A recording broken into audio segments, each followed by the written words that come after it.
આપણે આ વિડીયોમાં working of a centrifugal compressor એ જોઈશું. તો અહીંયા સેન્ટ્રીફ્યુગલ કોમ્પ્રેસર એનો સ્કેચ આપેલો છે, તો એ આપણે જોઈ લઈએ. પહેલાં અહીંયા જે ઇન્ડિકેટ કરેલ છે એ શાફ્ટ છે. એ શાફ્ટ પર ઇમ્પેલર છે માઉન્ટેડ છે. ઇમ્પેલર છે એમાં ઇમ્પેલર વેન્સ છે, બ્લેડ છે. આ જે સેક્શન છે એ ઇમ્પેલર આઈ છે. હવે ઇમ્પેલર છે એને સરાઉન્ડ્સ ડિફ્યુઝર રિંગ આવેલી છે. હવે આ આખું જે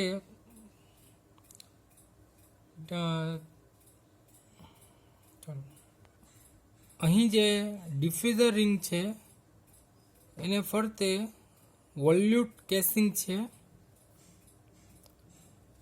હવે આપણે જોઈએ, centrifugal compressor is a machine in which energy is transferred by dynamic action from rotating impeller to the continuous flowing working tube. Centrifugal compressor is a machine in which energy is transferred by dynamic action from rotating impeller to the continuous flowing working fluid. Centrifugal compressor છે એમાં energy જે transfer થાય છે એ dynamic action જે છે કે અહીંયા impeller છે પોતે રોટેટિંગ ફરે છે અને એ પોતે ડાયનેમિક એક્શન દ્વારા જે વર્કિંગ અહીંયા ફ્લુઇડ તરીકે એર છે એને પોતે એનર્જી સપ્લાય કરે છે. Kinetic energy imparted to the air by rotation of impeller is converted into pressure energy partly in the impeller and partly in diffuser. હવે અહીંયા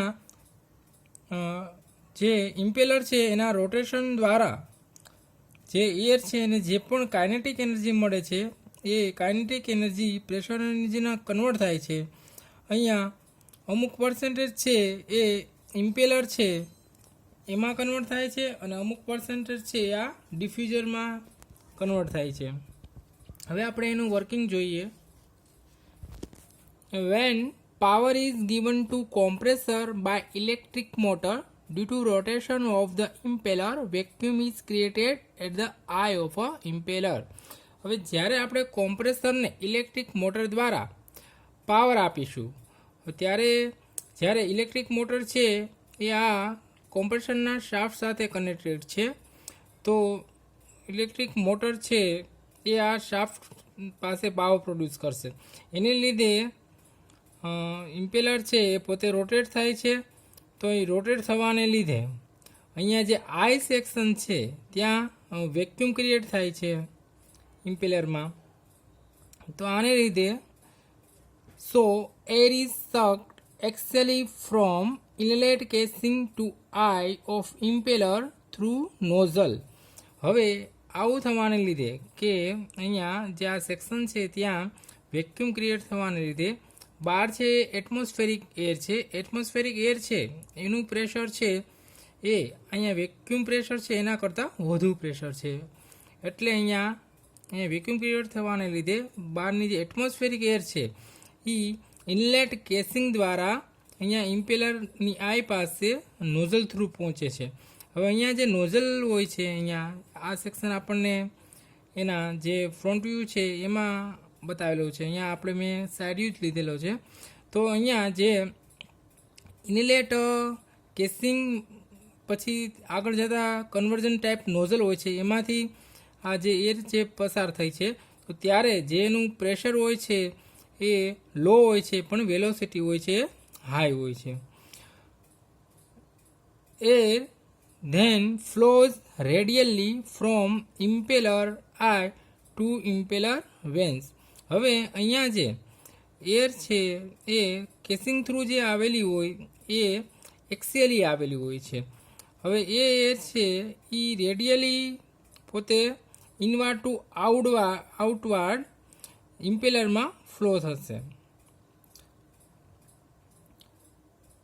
Due to centrifugal action of the impeller, there is an increase in momentum of air.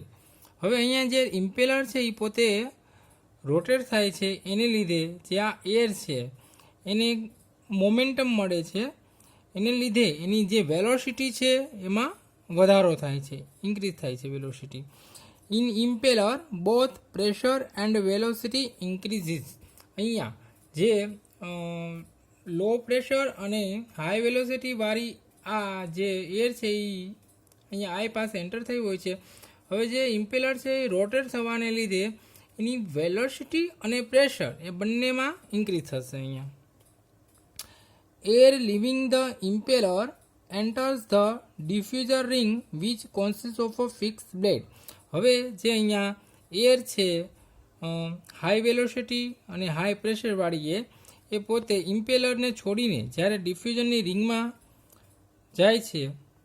હવે ડિફ્યુઝર ring જે છે એ એમાં blade હોય છે, એ conversion types ડિફ્યુઝર ring છે એ fix બ્લેડની બનેલી છે, એ એક ડિફ્યુઝર પેસેજ બનાવે છે. અહીંયા in a diffuser ring, velocity of air reduced and pressure is increased due to shape of a blade. હવે બ્લેડનો શેપ એ રીતના છે કે એર જે આ પેસેજમાંથી પસાર થાય છે ત્યારે અહીંયા જે બ્લેડનો શેપ એ રીતના છે કે જે પેસેજ બનાવે છે એને લીધે જે ક્રોસ સેક્શન એરિયા છે એ ઇન્ક્રીઝ થાય છે. અહીંયા ક્રોસ સેક્શન એરિયા ઇન્ક્રીઝ થવાને લીધે જે વેલોસિટી છે એ રિડ્યુસ થાય છે અને પ્રેશર છે એ ઇન્ક્રીઝ થાય છે. High pressure air leaving the diffuser then passes to volute casing where air is discharge through compressor. હવે અહીંયા જે હાઈ વેલોસિટી વાળી જે એર છે એ ડિફ્યુઝર રિંગમાંથી બહાર નીકળીને આગળ જે વોલ્યુટ કેસિંગ છે એમાં જાય છે. હવે અહીંયા જે વોલ્યુટ કેસિંગ છે એનો જે શેપ છે એ સ્પાયરલ શેપ છે, એટલે કે ઇન્ક્રીઝિંગ ક્રોસ સેક્શન એરિયા છે. જેમ જેમ ક્રોસ સેક્શન એરિયા વધતો જાય એમ એનું પ્રેશર છે એ ડિક્રીઝ થતું જાય અને વેલોસિટી છે એ ઇન્ક્રીઝ થતી જતી હોય છે. Volute casing is of spiral passage with increase area which helps in further reducing velocity of air and increasing pressure of air. હવે અહીંયા જેમ જેમ આ ડિફ્યુઝર રિંગ છે એમાંથી જે હાઈ વેલોસિટી વાળી જે એર બહાર નીકળે છે પણ વધારે અહીંયા જે કેસિંગ છે એનો પણ ક્રોસ સેક્શન એરિયા છે એ ગ્રેજ્યુઅલી ઇન્ક્રીઝ થાય છે. તો આ કેસિંગમાં પણ એની જે પણ કાઇનેટિક એનર્જી છે એ પ્રેશર એન્જિનમાં કન્વર્ટ થતી જશે. એટલે અહીંયા જે આપણને કોમ્પ્રેસરની બહાર મળશે એ આપણે કોમ્પ્રેસ્ડ એર આપણને મળશે.